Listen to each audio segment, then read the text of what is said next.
What's up, Urban Acolyte family? My name is Prince, and I am an Urban Acolyte. And in this episode of Star Wars Chat, we're going to talk about Rey's Force Vision. And I got the topic from a post on the Reddit Star Wars board that I happen to see on the Star Wars Reddit thread. This is coming from Harry the Con Man, and he asks if anyone else hates Anakin's lightsaber calling to Rey. He goes on to say, this felt like something from a Harry Potter movie, not Star Wars. Absolutely hated this scene. Rey could have easily found the saber or been given it by Maz Kanata. She then could have had a Force dream vision like Anakin used to. Also, how many Jedi lose their weapons and replace them? Doesn't Anakin do it several times in Clone Wars? Just really hated that scene in The Force Awakens and am looking for validation. So, Harry the Con Man, if you want validation, this is the place to get it. So first off, shout out to all of the new subscribers who jumped on board and took their first steps towards becoming an Urban Acolyte in the month of December. We have zoomed to 50,000 strong, making that hopefully a hard charge towards 100K and that silver play button to legitimize this channel as the place for I don't want to say the best. Well, I'll say the best Star Wars chats because I'm the only one doing them, and how to live your life according to the Jedi principles. I don't want to say like a real life Jedi anymore because I'm becoming more of a fan of the Guardians of the Whills if you've been following me over on Instagram. But anyway, like I said, I'm going to give some validation to that, and I wanted to acknowledge all those new people because they probably haven't seen the extensive work that I did over the summer on Reys Vision and talking about Rey within the context of Joseph Campbell's work. That being, I'm going to grab these two books. Joseph Campbell's The Hero with 1,000 Faces and Joseph Campbell's The Hero's Journey, right? Joseph Campbell's work, really all of his work is showing this, what he calls the monomyth. Basically, there's one myth. Every other myth that we know that has like some religious connotation that deals with a hero in every religion, every type of storytelling follows this formula, right?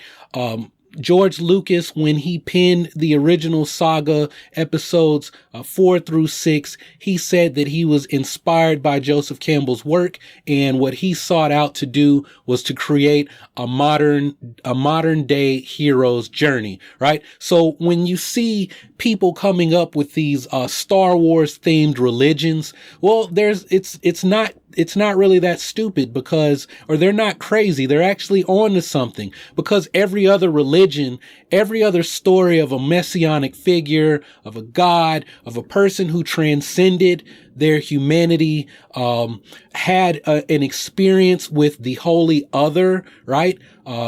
Had some experience in sacred space, and what was once profane became sacred. What was once mundane became, I don't know if super mundane is a word, but it became extraordinary, right? And then they returned with some type of knowledge or some magic power. They became the boon giver, the bestower of boons, meaning whatever that experience was made them something more, right? And based on that experience, based on their adventure, they return back to the ordinary world, but they've been changed and they have the ability to change other people, right? So I'm saying all of that because that is really what Reys Vision represented. So there's your validation. That's why it was there. Now, it's interesting that you asked this question. Could it have been a dream like Anakin had? Well, Anakin didn't really have those kind of dreams.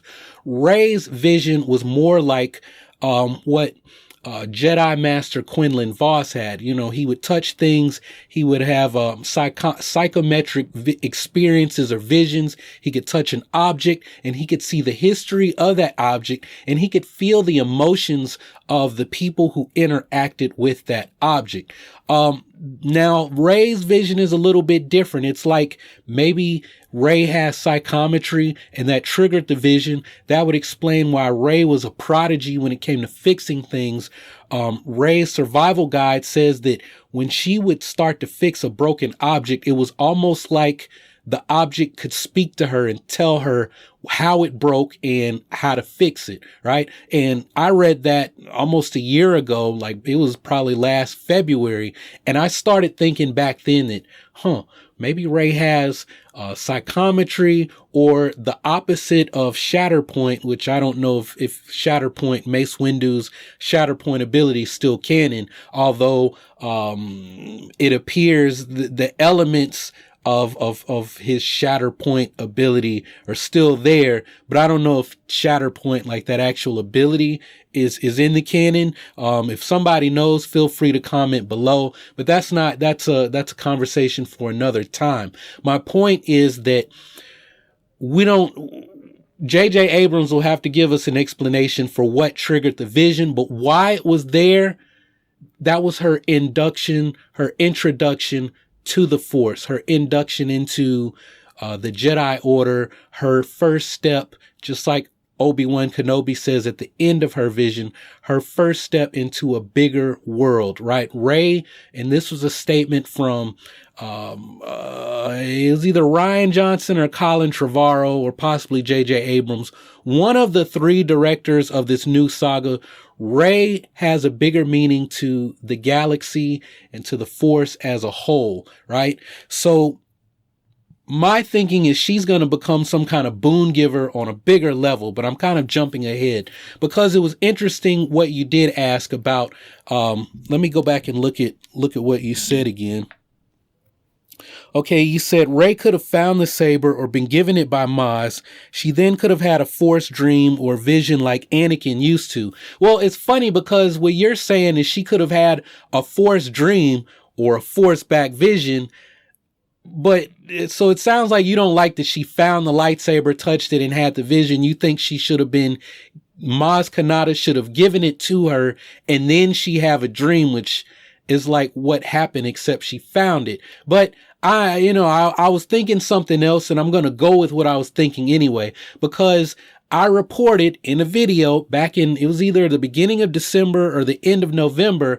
I have a video where I asked, did Maz Kanata steal the Skywalker lightsaber from Kylo Ren? And a lot of people said, that's an interesting theory, but I don't buy it. And I laughed at everyone who commented that way because I didn't present an interesting theory. That actually was in it was in an early version of the script, and it was possibly the first cut of The Force Awakens. So don't be quick to assume that everything's a theory. Not everybody doing Star Wars videos is presenting theories. Some of us are presenting facts. And I have a video that I've been holding off on with regard to all of the information that making Star Wars dropped like almost 6 or 7 months before The Force Awakens came out, that basically lined up the first cut of The Force Awakens.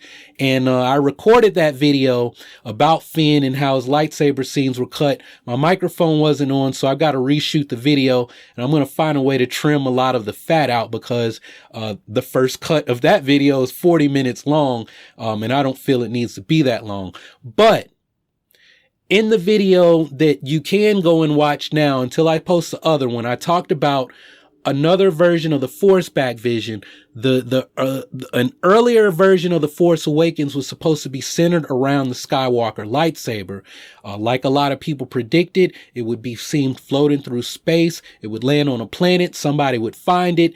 And the theme to the movie was going to be this lightsaber that Luke lost during his, it's not his first encounter, but during his encounter with Darth Vader, when there's the big reveal, no, Luke, I am your father, or however it goes. I'm sure I'm going to lose cool points because I can't remember the line. Doesn't matter. I understand the theme, and that's what's important, is that was that was part of Luke's hero's journey, right? This is why the line doesn't matter. It's understanding what the meaning of the line is. Luke had to have a reconciliation with the Father. Literally, this demon that he's been chasing, that's been haunting him, is his father. And now he's got to reconcile with the demon who is his father. So think about how heavy that is. This person that you've been wanting to kill for the last 3 years, right? And all of a sudden, because they killed your father and they killed your mentor, or so you believe from a certain point of view. The point of view being that George Lucas went back and changed Darth Vader's identity, because originally Darth Vader was not Anakin Skywalker, and Obi-Wan was telling the truth that Vader killed Luke's father, Anakin Skywalker. Of course, that gets changed, and now Luke's got to deal with that issue, right? And so Rey is experiencing all of that on Cloud City. She knows who Darth Vader is, and she knows that Luke Skywalker isn't just a myth, because she's seen him. She's seen the battle. She sees Luke when a Jedi temple is burning before Luke goes into either a self-imposed exile. She sees when Kylo Ren wipes out the Knights of Ren. But originally, this was not going to be what the Force back vision was about. It wasn't going to be about Rey. It was going to be about the lightsaber and the journey it took, how it was found after Luke was disarmed, literally, how many hands it changed, and how Maz Kanata came into possession of the lightsaber. And at the end, she was going to offer it to Rey. This is your call to adventure, your call to be the one who goes and finds Luke, so that Luke can return to again bestow boons, and so that you can eventually become the boon giver. What happens is that Rey rejects the lightsaber. She rejects the call to adventure, which is always the start of the hero's journey. Finn sees the lightsaber and he wants it. Why does Finn want the lightsaber? We don't know. But if you think about it, if Finn had been present, then he wouldn't have rejected his initial call to adventure either. Finn leaves. And I'm going to talk about that when I get to the video dealing with Finn and his lightsabers cut, because I'm going to point out to those of you who think that Finn's character is the comic relief. He's the Jar Jar Binks of the new saga, right? I'm going to show you that Finn had to have his story tweaked. One, either Finn would have been a total badass in The Force Awakens, and then he would have continued to be a badass, and then where's the hero's journey? This is a theme in Star Wars and the Skywalker saga films, that someone follows this formula. So Finn would have started out as a hero, and it just would have gotten bigger and better, and there would have been no character development, and he wouldn't have been on this cycle that Rey is on if they're both the new heroes of Star Wars. Or, well, then we people like me who present stuff and say, hey, Finn was a badass stormtrooper during his training with the First Order. And then we get to the movie and he's a wimp, but he has some scenes, if you pay attention, and people are very confused about Finn. And then in the next movie, he's going to be like Star Wars equivalent of Captain America, the super soldier. And so all of this had to be changed in order not just for Rey to be on her hero's journey, to have her call to adventure, but also for Finn to be on his call to adventure. So there's your validation. Why is the Force back vision there? To put Rey on her call to adventure so that she can engage this cycle of becoming the hero, becoming the boon giver, but also so Finn can also begin to engage in this cycle as well, right? And if you're wondering what I'm doing with my hands, this weird thing, this is spinning in Ely Chin. So I'm showing you literal cycles, right?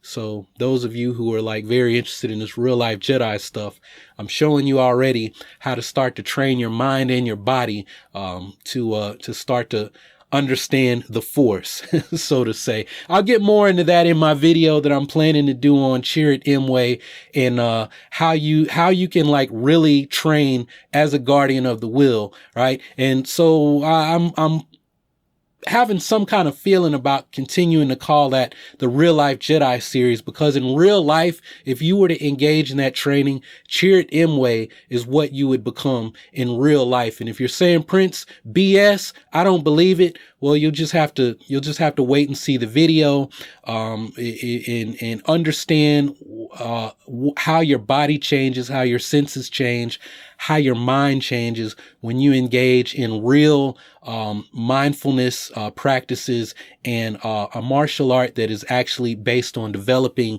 the mindfulness in your ability to be here, to be present, focused, and neutral.